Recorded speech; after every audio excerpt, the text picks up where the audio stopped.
রাজশাহী শিক্ষা বোর্ডে উচ্চ আদালতের নির্দেশনা ও নিয়োগ বিধি না মেনে ৬০ জনকে নিয়োগ দেওয়া হয়েছে। তারা দীর্ঘদিন ধরেই শিক্ষা বোর্ডে দৈনিক মজুরি ভিত্তিক কর্মচারী হিসেবে কর্মরত ছিলেন। এই নিয়োগ দিতে অনিয়মের আশ্রয় নেওয়ার অভিযোগ উঠেছে।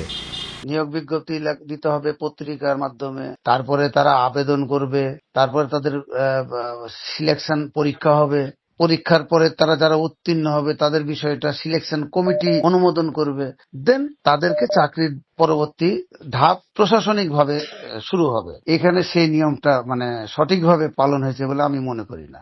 আপনার শুনছেন, আমিও শুনছি, কিন্তু কোনো ডকুমেন্টস আমার কাছে নাই। সদস্য সচিব সিলেকশন পিরিয়ড আমি ঠিক আছে, কিন্তু আমি তো কোনো সুপারিশ দেইনি এখন পর্যন্ত। শিক্ষা বোর্ডের সচিব অবশ্য জানিয়েছেন, চেয়ারম্যানকে নিয়োগের ক্ষমতা দেয়া আছে। যারা দীর্ঘদিন ধরে বোর্ডে সিন্ডিকেট গড়ে তুলেছেন তারা সুবিধা না পেয়ে এই নিয়োগ নিয়ে অপপ্রচার চালাচ্ছেন। যেহেতু আমরা একটা সৎ উদ্দেশ্যে এই বোর্ডের অস্থায়ী কর্মচারীদের শুধুমাত্র নিয়োগের একটা ব্যবস্থা চালাচ্ছিলাম, এটাই তাদের স্বার্থের পরিপন্থী এবং আমার মনে হয় যে এই উদ্দেশ্য চরিতার্থ করতে না পেরে আমাদের উপর একটা মিথ্যা অভিযোগ। সুশাসন বিশ্লেষকরা বলছেন, যারা দৈনিক মজুরি ভিত্তিক কর্মচারী তারা নিয়োগে অগ্রাধিকার পেতে পারেন, কিন্তু সেটিও নিয়ম মেনে।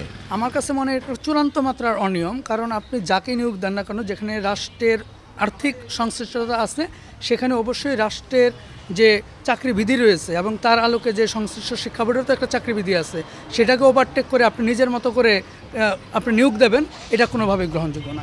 ৬০ জনকে নিয়োগ দিতে নিয়োগপত্রে যে স্মারক নম্বর ব্যবহার করা হয়েছে তার উল্লেখ নেই চিঠি পাঠানোর রেজিস্টারে। কাজী শাহেদ, দেশ টিভি, রাজশাহী।